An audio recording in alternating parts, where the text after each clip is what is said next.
네, 들어가 볼게요. 우리 저번에 했던 것들 기억이 다들 나죠?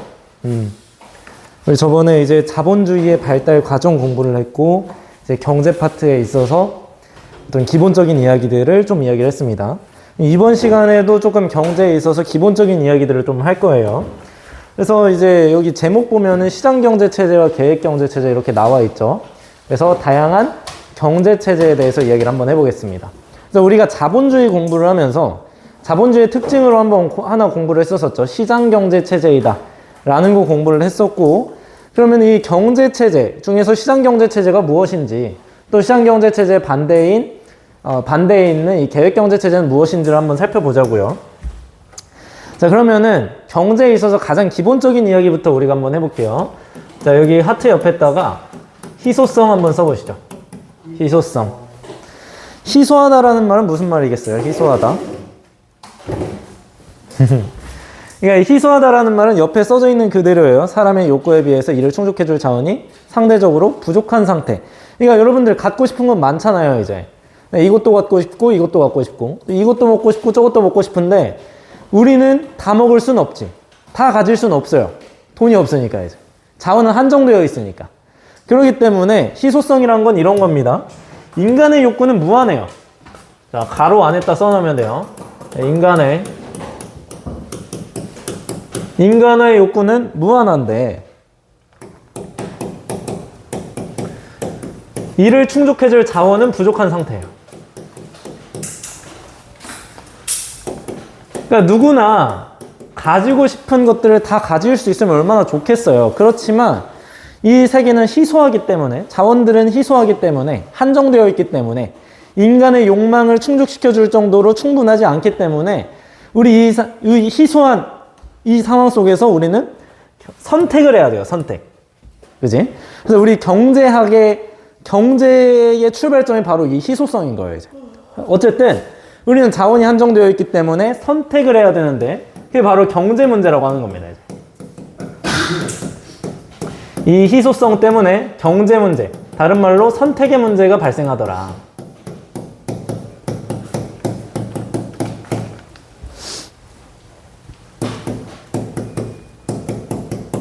그래서 이 희소성이 이 경제학의 출발점이에요. 여러분들, 그래서 경제학이라고 하는 것은 선택의 학문이라고도 이야기를 합니다.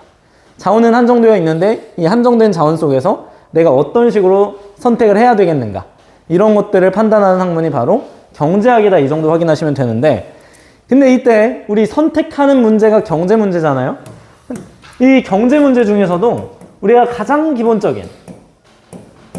경제 문제들이 있습니다. 가장 기본적 경제 문제. 기본적인 경제 문제가 크게 세 가지가 있습니다. 첫 번째, 무엇을 얼마나 생산할 것인가.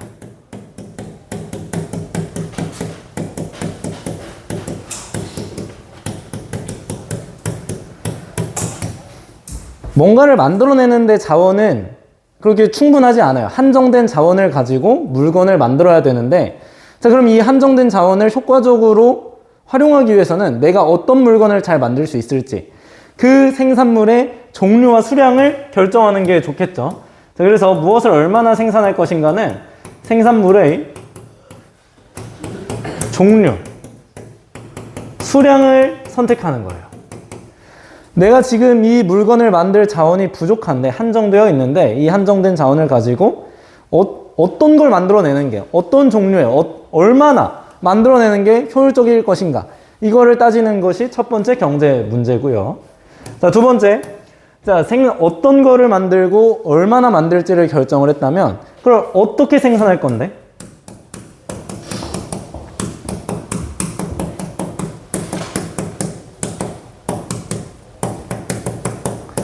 그러니까 똑같은 물건을 만든다고 하더라도 좀 더 효율적인 방법이 있을 거 아니에요. 똑같이 옷을 만드는데 가내수공업을 하는 것보다, 그러니까 집에서 한 땀 한 땀 만드는 것보다는 공장에서 찍어내는 게 더 빠를 수도 있겠죠. 이런 식으로 내가 어떤 방법으로 물건을 찍어낼 것인가, 그래서 생산 방법을 결정하는 게 이 두 번째 문제입니다. 어떤 식으로 생산하는 게 좋을까? 이거를 판단하는 게 바로 두 번째 경제 문제. 그럼 세 번째, 누구를 위하여 생산할 것인가? 누구를 위하여 생산할 것인가?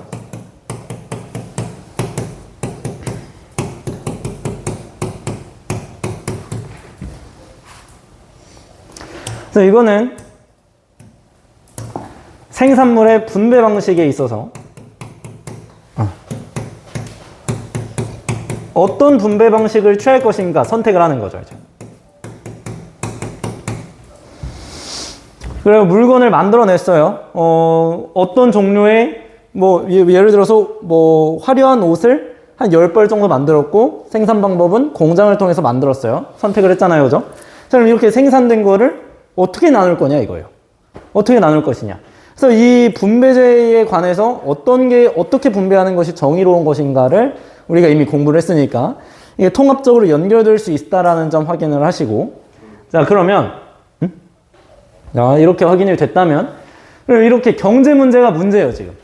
그러니까 인간의 욕망에 비해서 자원은 부족하기 때문에 경제 문제, 선택의 문제가 발생하게 되고, 기본적 경제 문제들이 이렇게 세 가지가 있더라. 그러면 모든 사회, 모든 국가들은 이런 기본적인 경제 문제를 해결하기 위해서 그 자기 나름대로의 어떤 정치 체제를 만들어내게 돼요. 그래서 우리가 그 밑에는 경제 체제에 대해서 한번 살펴보죠. 우리가 방금 살펴본 이런 경제 문제를 해결하기 위한 어떤 제도, 방식, 이런 것들이 경제 체제입니다. 자, 이제 이 경제 체제는 크게 둘로 쪼개지는 거예요. 자본주의 같은 경우는 시장 경제 체제라고 했었죠. 그러니까 이제 시장 경제 체제부터 먼저 한번 적어보죠. 파란색으로 시장 경제 체제.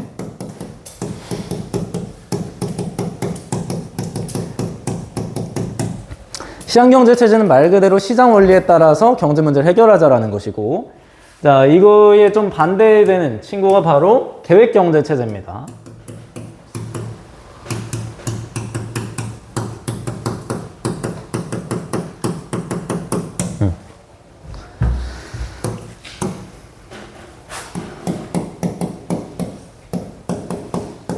자, 그러면은 각각이 무엇인지 한번 쭉쭉 한번 살펴보겠습니다. 자, 시장경제체제는 말 그대로 이게 경제체제 자체가 경제 문제를 해결하기 위한 제도나 방식이라고요. 그러니까 시장경제체제는 어떤 생각을 하고 있는 거냐면 이 경제 문제는 시장의 원리에 따라서 해결되어야 된다는 거죠. 시장 원리에 따라 경제 문제를 해결하고자 하는 거예요.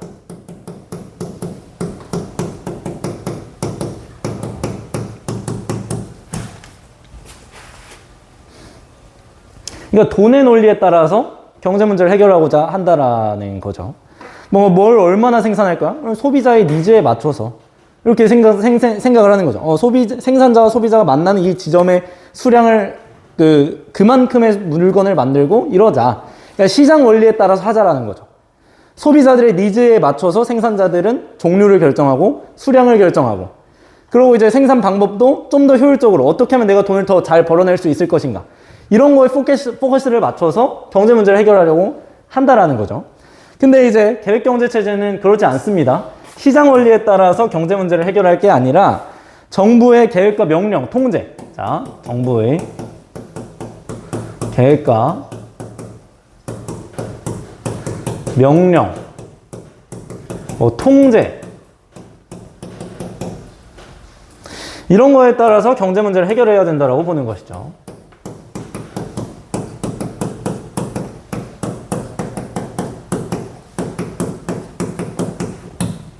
그러니까 시장경제체제는 시장에 자유롭게 맡기자, 그럼 경제 문제가 해결될 거야, 이렇게 생각을 했다면, 계획경제체제는 그게 아니라 정부가 나서서 정부의 계획, 정부의 통제에 따라서 경제 문제를 해결해야 된다는 거지.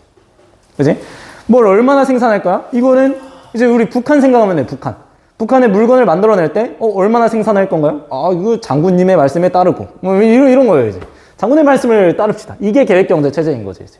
뭔가를 만들 때 얼마나 만들 것인가, 어떻게 만들 것인가, 누구에게 분배할 것인가, 이 모든 게 장군님의 뜻대로 되는 거예요, 이제. 정부의 계획과 명령, 통제에 따라서 경제 문제를 해결하려고 하는 게 계획경쟁 체제이다. 자, 그러면 특징들을 한번 보면은 우리 자본주의에서 봤었잖아요, 그죠? 그래서 시장경제체제는 자본주의와 결합을 하고요. 자본주의와 결합을 해서 개개인들의 사유재산권을 보장해주지, 그죠?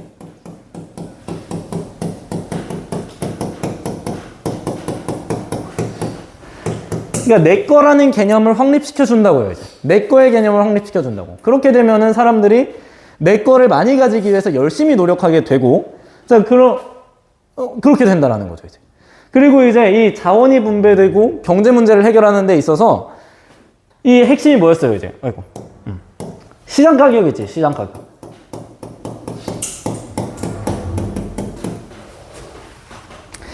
네, 시장 가격에 따라서 경제 주체들이 자유롭게 의사결정을 하면서 경제 문제가 해결된다고 보는 것이죠. 이 정도 가격이면 나는 이만큼 만들래. 아, 이 정도 가격이면 나는 이 물건을 이만큼 만들래. 그러니까 이런 식으로 시장 가격에 따라서 의사결정을 하게 되고 경제 문제가 해결되고 이렇다는 거죠. 자, 여기에 더 나아가서 사람들에게 사유재산권, 내 거라는 개념을 가지게 함으로써 또한 내 거라는 개념을 가지게 하고 이 자기의 부를 좀 더 늘릴 수 있도록 사적 이익 추구하는 것을 보장을 해줬어요, 이제. 사적 이익 추구를 보장해 주더라. 그러니까 내 거라는 개념이 있고 이 내 거를 늘리는 거. 뭐 그래도 괜찮다라는 거야. 내 거 이익을 늘리는 건 괜찮은 거지. 이런 식으로 사적 이익 추구를 보장해 주는 것이 시장 경제 체제가 되겠습니다. 그래서 시장 가격에 따라서 사람들의 자유로운 의사결정으로 경제 문제가 해결되고 자본주의와 결합하면서 사유재산권을 보장해주고 사적 이익 추구를 보장해주면서 그러다 보니까 상당히 장점이 커지죠. 장점이 상당히 커지는데 내 거라는 개념이 있고 내 거를 늘리기 위한 사적 이익 추구를 보장해줘요. 그렇기 때문에 경제적인 유인이 높다라는 장점이 있습니다.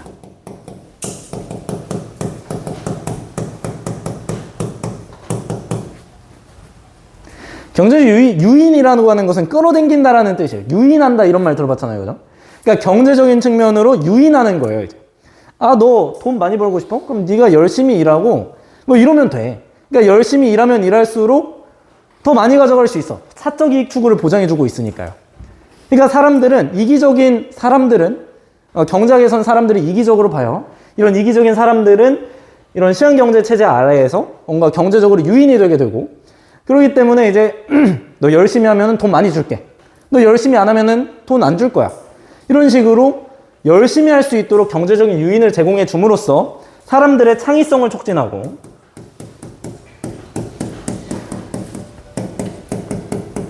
사람들이 전부 다 열심히 하려고 하고 좀 더 이제 아이디어를 만들어 내려고 하면서 새로운 기술이 발전하게 되는 거예요.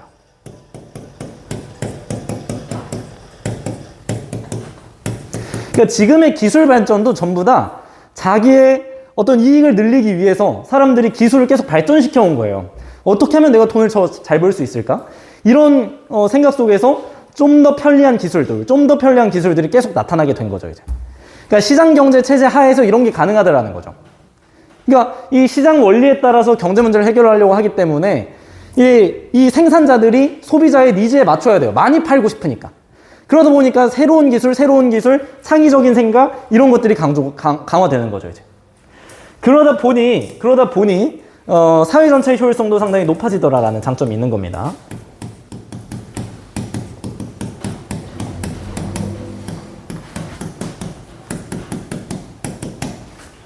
효율성이 상당히 높아져요, 이제.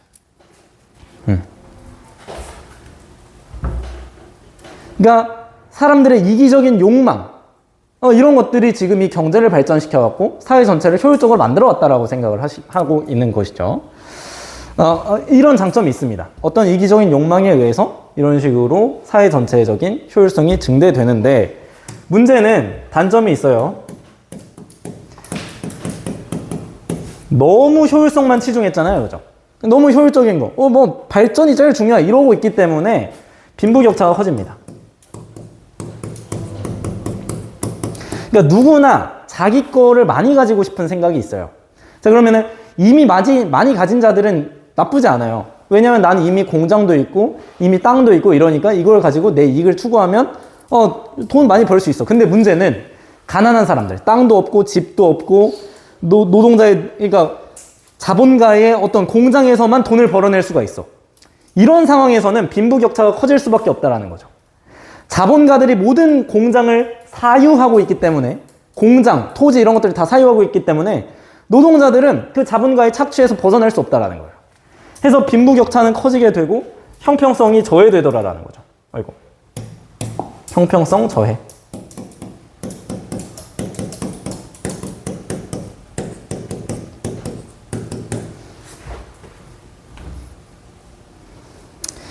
그러니까 이제 평등함은 조금 물 건너 가버린 거죠. 그러니까 우리 그 산업자본주의 시대 때 등장했었던 어떤 빈부격차 이런 거 생각하시면 됩니다.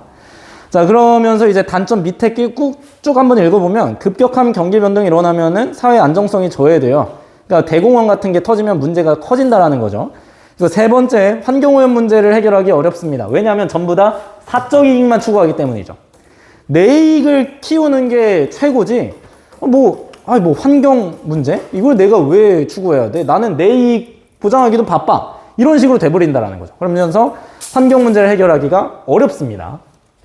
자, 그럼 이제 계획경제체제로 가죠. 계획경제체제는 아까도 말했던 것처럼 정부의 계획과 명령, 통제에 따라서 경제 문제를 해결하려고 하는 경제제도입니다. 얘는 이제 사회주의와 결합해요. 얘는 자본이 아닌 사회주의와 결합하게 되고, 자, 그러다 보니까 여기는 사유재산권을 보장해줬어요. 내 거의 개념이 있었어. 그러니까 공장도 내 거, 토지도 내 거 이런 게 가능한데 사회주의에서는 그런 게 안 돼요. 그러니까 뭐 이제 생산수단에 있어서는 그런 게 안 돼. 자, 생산수단에 사회적인 소유가 있어야 된다 라고 이야기합니다. 그러니까 생산수단을 자본가들이 사유하면서 지금 이 빈부격차의 문제가 발생하지 않았느냐. 그러니까 생산수단을, 공장과 토지 이런 것들을 모두 다 자본가들만 가지고 있으니까 이런 착취와 억압이 나타났더라. 그러니까 이제 생산수단을 국가가 가져야 된다라는 이야기로 넘어가게 되는 것이죠. 자, 그리고 사유재산권을 완전 막 보장해주고 사적 이익 추구를 보장했다면 이제 계획경제체제는 그런 게 없죠. 이제 개인의 소유권. 그러니까 이런 걸 인정하긴 해요. 인정하긴 하지만 이런 것들을 제한합니다.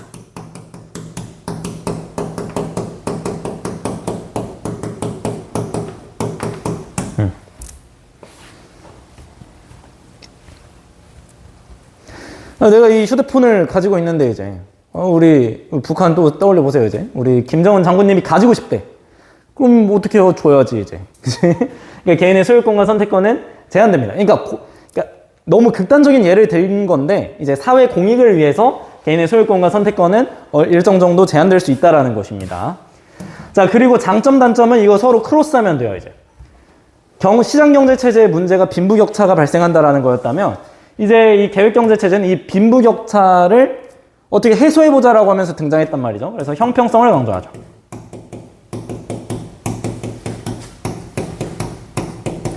자, 형평성을 강조를 하면서 사회불평등 문제를 완화하려는 시도를 합니다. 실제로 완화를 시켜야죠.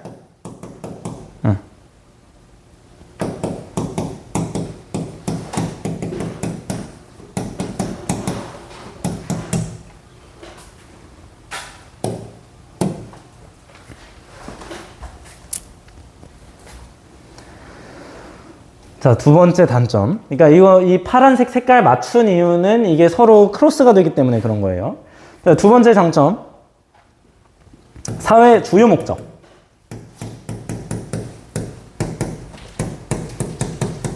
여기 신속한 달성이 가능합니다.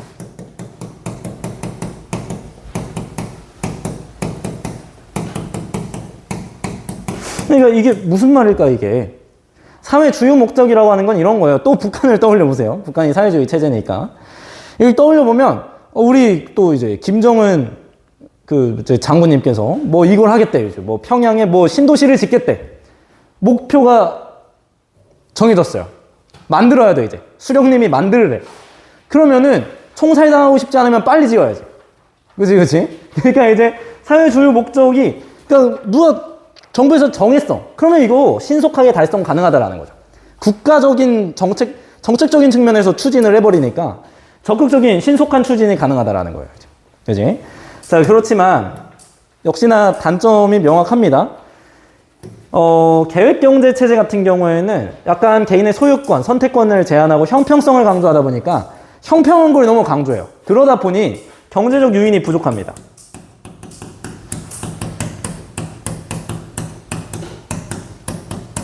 그러니까 내가 열심히 일하든 적게 일하든 내가 창의적으로 일을 했든 간에 그런 건 상관없어요. 모두가 똑같이 배급을 받아요. 형평성을 강조하다 보니까. 그러니까 누가 열심히 하고 싶어 하겠어요? 누가 아이디어를 내고 싶어 하겠냐고요. 누군가가 아이디어를 내서 새로운 디자인에 새로운 혁명적인 기술을 만들었다면 그거에 대해서 보상을 해줘야 사람들이 창의적으로 뭔가를 하려고 하고 이럴 텐데 그게 아니라 얘는 그냥 똑같이 배급을 해주기 때문에 경제적 요인은 부족해지게 되고 당연하겠지만 창의성이 떨어지고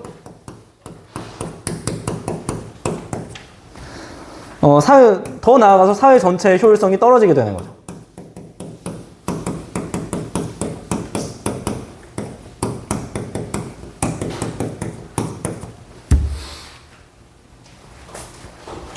네, 이런 측면이 있고요.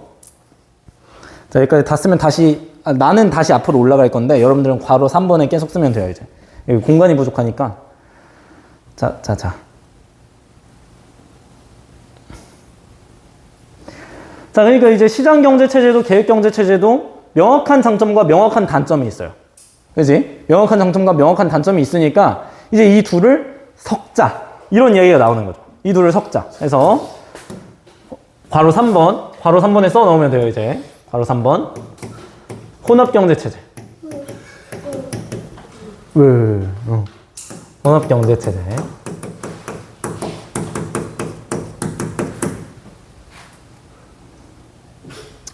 그러니까 혼합경제체제는 뭐 이렇게 생각하시면 돼요. 우리나라 같은 경우는 이렇습니다. 시장경제체제를 기반으로 하고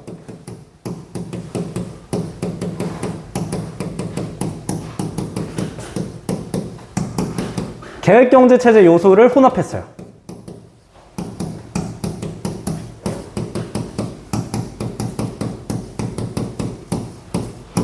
그러니까 우리나라는 이렇고요.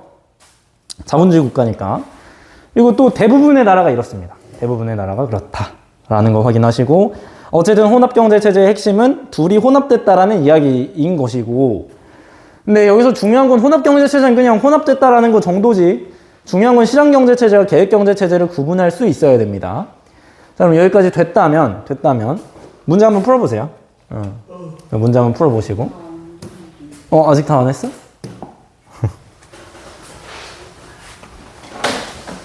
문제 한번 풀어보세요.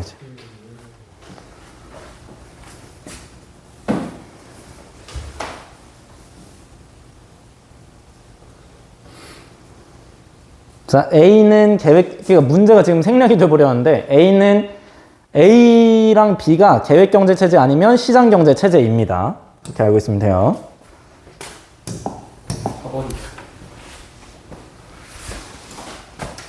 어떻게 알았어요?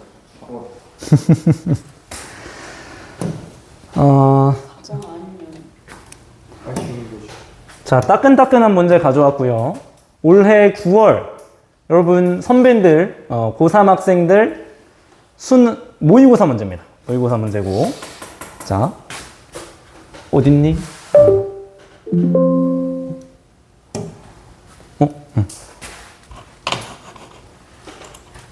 한번 들어가 보면 이게 지금 빠져 있어요. 내가 실수로 빼버렸더라고. 이제 A, B에 대한 설명을 옳은 것을 고르는 것이고 A, B는 계획경제체제 또는 시장경제체제 중 하나이다 라고 했는데 지금 A에서 B로 전환을 했대요. 그러니까 B가 됐다라는 소리지. 그러면서 모든 생산수단을 구조하고 명령과 통제에 따라서 경제를 운영한대요. 그러니까 B는 계획경제체제죠. A는 시장경제체제가 되는 것이고 그러면은 이거 다 풀어낼 수가 있어요. 시장경제체제는 효율성을 좀 더 강조하는 거지. 그지? 계획경제체제가 아니라 시장경제체제에서 사유재산권을 중시하는 것이죠. 그지? 개별경제 주체의 사적이익 추구와 경쟁을 중시하는 것 역시 시장경제체제의 이야기입니다. 계획경제체제와 달리 시장경제에서는 보이지 않는 손의 기능을 중시한다. 보이지 않는 손이 뭐야? 가격기구죠? 가격의 기능을 중시합니다. 그래서 답은 4번 이렇게 되는 거예요. 그래서 5번은 왜 틀렸을까요? 달리가 틀렸죠? 둘 다 희소성에 따라서 경제 문제가 발생하는데 이걸 해결하기 위한 경제체제가 이 두 개가 있는 거예요. 이제. 그지? 이런 식으로 두 가지가 있습니다. 이렇게 확인해 보시면 되겠고요. 네, 고생했고. 잠깐만. 간식은 내가 지금 가져올게요, 여러분.